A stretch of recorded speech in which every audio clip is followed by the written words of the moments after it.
7:35 on this Monday. On the phone, we have Brent Gardner, Vice President of Government Affairs at Americans for Prosperity. Of course, our good friends at AFP are always welcome here at Mountain Talk. How you doing, sir?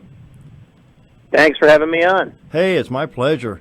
Tell you what, I really enjoyed working with Americans for Prosperity over the last couple of years. We've been in Vegas and Minneapolis and D.C. a couple of times and really got to meet some interesting people. And I see where our own Senator Tom Cotton will be at the Defending the American Dream Summit in Columbus, Ohio this August.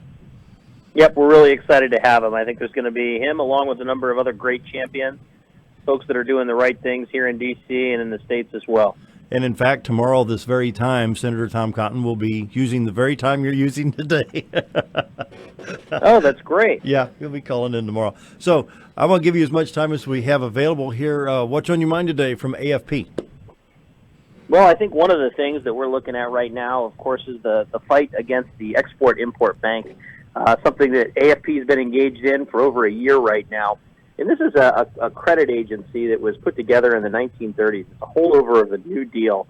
And the idea here being that the U.S. would subsidize foreign companies to purchase U.S. products. And much like many of the aspects of the New Deal that we've seen move on, this is something that as a holdover has become not just something that isn't necessary anymore, but really something that's become a problem. And over the past year or so, we've really seen this grow from something where ultimately we've learned that this is a piece of really significant corporate cronyism, with less than 10 major U.S. companies receiving over 90% of the funding and loan guarantees. Companies like Boeing and Caterpillar and others who have no trouble being able to get traditional financing, many of whom who have a wait list for their products. In addition, we found that the bank is giving loans with U.S. taxpayer expense, below market loans and loan guarantees to riskier investments, directly to export-import banks of foreign countries and foreign flag carriers in places like Russia, China, and Venezuela. And if all of this weren't bad enough, that the U.S. taxpayer was on the hook for these loans, in the past year, we found out exactly how corrupt and how bad this bank is run. The bank's own inspector general says that it doesn't know how deep the rabbit hole goes because the Export-Import Bank's accounting practices are so poor. We just recently had one high-profile conviction, and there are more than 30 open investigations for corruption in the bank. So the story of this bank is not a good one. It's one that continues to get worse the more and more we find out about it. And AFP, along with a coalition of about 50 other major organizations, and as well as a number of really great champions in Congress, have said that this is enough is enough, and it's time for the bank to go away. Fortunately, for that to happen, Washington has to do what they're really good at, which is nothing. The bank's charter is up on June 30th. So if it's not renewed, ultimately this bank that has gone on for so long and has unfortunately become a symbol of corruption, corporate cronyism, and corporate welfare, we have an opportunity to let it disappear and improve the lives for taxpayers. Mr. Gardner, I got a kind of a dumb question here. If I don't write a check for my taxes, then there's going to be somebody knocking on my door, making a call, or I'm going to start getting these nasty letters. You didn't pay your taxes, blah, blah, blah. But when tax dollars are abused and misused and misappropriated, where's the police for that? Boy, that's a great question. I mean, wouldn't it be great if I had a good answer for you? I don't think we have to look much further than one of the investments that the bank recently made in a solar corporation that just went belly up. They think that the American taxpayer may be on the hook for up to $150-some-odd million for this bad investment of the bank. This isn't accidental. It's not like the bank gives away lots of different loans. The bank gave away this loan in particular because the bank itself has a political motive with a green energy mandate. They are kept away from being able to invest in traditional energy sources, and they're encouraged to invest in some of these non-traditional sources. They've made other great investments like Solyndra and Fisker Automobiles, both companies which, of course, went belly up that were largely supported by this administration because of their green energy stance. Mm-hmm. Mm-hmm. You know, I'm thinking now, we're talking about, let me get back on here, the Export-Import Bank. How does that affect the United States banking system's credit rating? Does that make sense? Yeah, I mean, it's tough to tell. This bank is a function of the government. The way that the bank works is it offers either direct loans or offers to guarantee below market loans to these foreign companies and sometimes foreign flag carriers. I know Delta Airlines has been very outspoken on the fact that the way the financing works is by offering these below market rates to foreign flag carriers like Air China and others. They're able to purchase their jets at a lower price. They're able to charge whatever they charge for labor, and they're able to directly compete with the tax dollars that they pay into their U.S. taxes against Delta. And because of that, it's actually cost American jobs. So, as far as what it does to our banking system, I think one of the unfortunate things is it makes it a little bit of a joke. I think people look at this and see that, ultimately, if the U.S. is willing to subsidize people to work against their own products, I think there's some real questions there as to whether or not, number one, this is something that we should be engaged in, which I think we have a clear perspective that it shouldn't. And number two, I think, it does give the world an opportunity to look and see how serious are we about American jobs and American products. We did a call here a few weeks ago with Senator Rubio, obviously a big opponent of the bank. And Senator Rubio said, very clearly, he said, the reason that people want to buy American products are not because we offer them at a discount, because we give them a better price. It's because we create the best products in the world. It's because they're innovative. It's because they are better than their competition. And I think that's something that we've seen kind of along the way. And to assume or to suggest that the only reason that people are purchasing American products is because we subsidize them is crazy. And just a couple more things, I guess, to think about is the Export-Import Bank is involved in less than 2% of all exports from the United States. So by providing additional favoritism and giving special loans to just a very small percentage of the exports, the other 98% of exporters are disadvantaged. They don't have that same opportunity. So we don't like it when our government picks winners and losers, and we shouldn't. My goodness, I'm just overwhelmed with some of these facts and figures here. What do we export? What's our main export these days? Technology? Yeah, I mean, I'd have to look and see exactly where the numbers fall down, but I think from the bank's perspective, Boeing is the largest component of what their XM loans are for.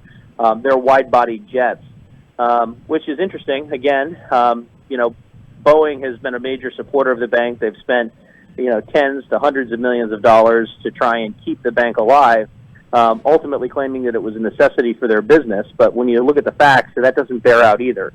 For their new 787 Dreamliner, I've read reports that say that they have a 7-year back order on these products. The demand is insatiably high.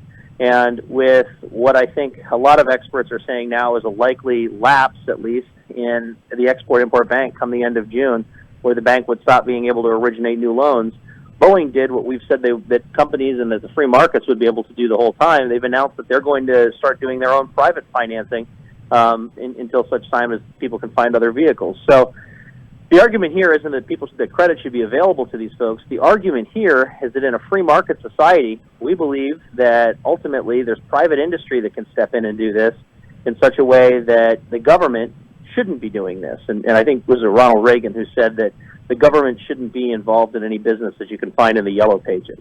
And, you don't have to look any further than Boeing to see where, they've identified something that would be a change in the way the marketplace would work, where the government would stop doing the handout. They have preemptively announced that they have a solution to this. So the issue here is not that exports go away. The issue here is that we take the burden off the American taxpayer, who with TARP and bailouts and everything else, I think have been on the hook for quite enough here over the last several years, and put that back on private industry.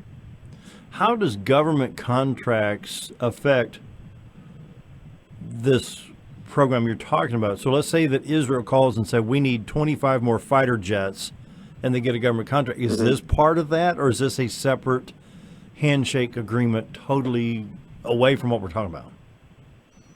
I won't say that it's not connected, because truthfully, the operations of the bank are, because it's still tax dollars for either country. The lack of transparency is incredible with the bank.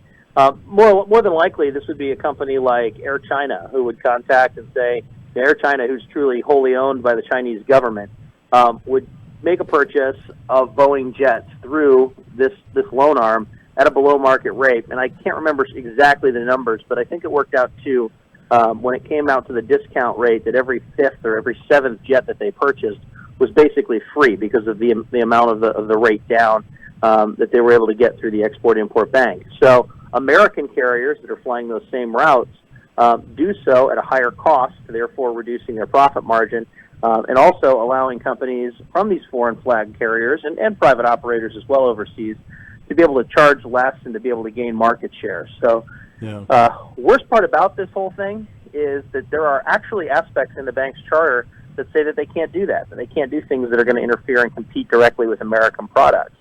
This bank, though, has exhibited lawless behavior on such a regular basis that even the calls for reform that we saw in 2012, the reforms that passed, were never really implemented. Ultimately, the bank just continued doing business as usual. And it's funny, Senators Rand Paul, Ted Cruz, and former Governor of Florida, Jeb Bush, support retiring this bank, but there's only one presidential candidate out there that wants to keep it open, Hillary Clinton. That's very true. I mean, look, the surprise. The truth is, as a matter of fact, almost all of the Republican, all of the top tier certainly, and almost all, any to my knowledge at least, have come out against the Export-Import Bank, including converts. I mean, Governor Perry recently came out in an op-ed in the Wall Street Journal, and he was an outspoken supporter of the bank until recently. Really? And explained and outlined many of the reasons why he's changed. I know Representative Gowdy in a hearing not long ago talked about how, as somebody from South Carolina, as somebody who has Boeing in their state where the Export-Import Bank does a lot of business, he has additional questions about the bank because of their lack of transparency and in addition, some of the corruption stories that we continue to hear day after day. So I think there's a lot of opportunities for us to take a look at how vibrant our free market system is and to look there for solutions rather than to continue to look to government as the solution.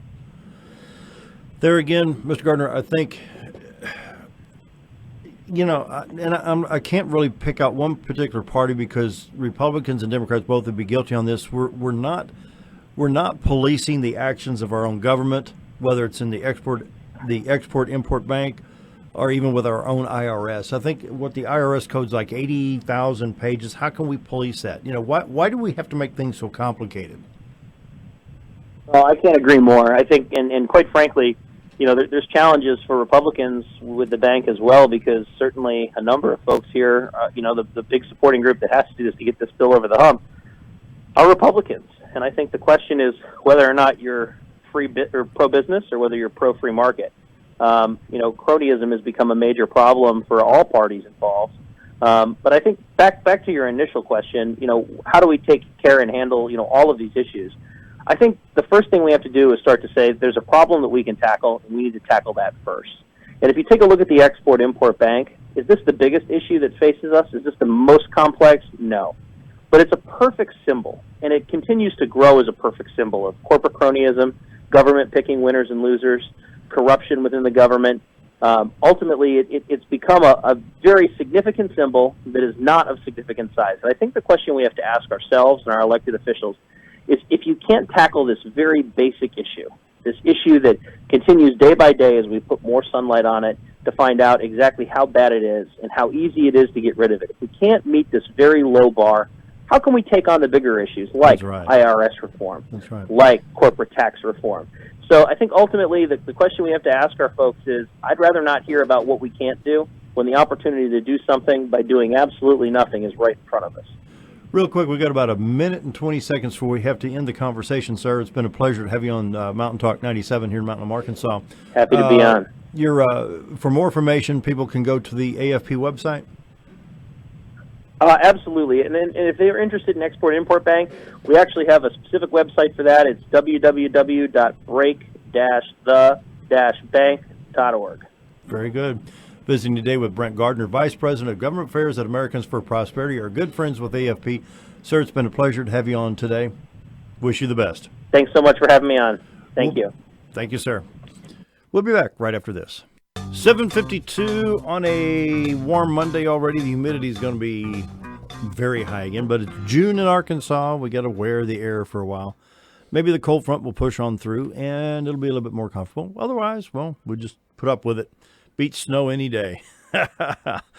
Anyway, the New Life Assembly of God Church at 37 Elm Street in Calico Rock, Arkansas. Wonderful little town. If you've not been down to Calico Rock, drive down to Calico Rock and look at the river and all the scenery down there. Got a lot of antique stores. I think they even have an ice cream shop down there. Anyway, New Life Assembly of God, 37 Elm Street in Calico Rock will be blessed with the ministry of Southern Faith Singers on Sunday evening, June 28th at 6 o'clock.